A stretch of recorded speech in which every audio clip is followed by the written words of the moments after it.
That was an extensive interview by the Russian foreign minister, but the underlying idea was that Moscow is now seen a stark difference in the approach of the previous American administration to the approach of the administration of Donald Trump. The Russian foreign minister has said that this administration has the motto of common sense, and this is something that Moscow is sharing. He underlined that there are areas in which Moscow and Washington do disagree, but they agree to disagree, and they can capitalize on the areas where they do have the common interest. Whereas the Russian foreign minister also noted that this administration is trying to find the negotiated settlement. He said European countries, on the contrary, are doing the very having a very different approach, trying to continue the fighting for as long as it takes. Here is what the Russian foreign minister had to say about the European countries' approach.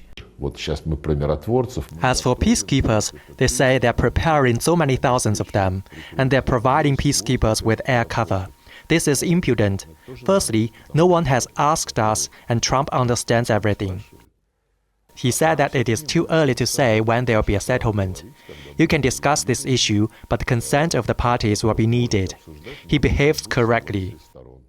So we understand that Russian foreign minister believes the European countries are teaching the Ukrainian side to continue fighting, while there is pragmatic approach on the part of the American administration. So certainly what we understand at this stage is that Moscow is waiting for what outcome there will be after Zelensky holds all of his negotiations and all of his talks.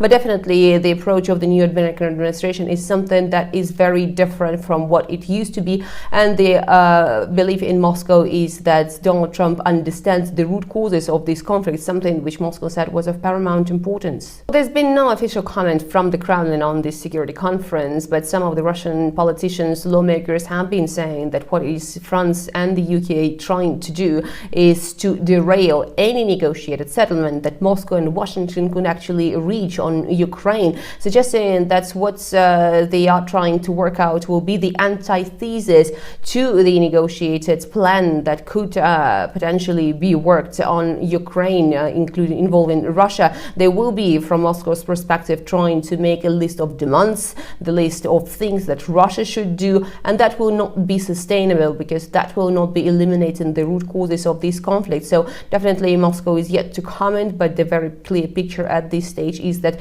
Europe wants to continue fighting.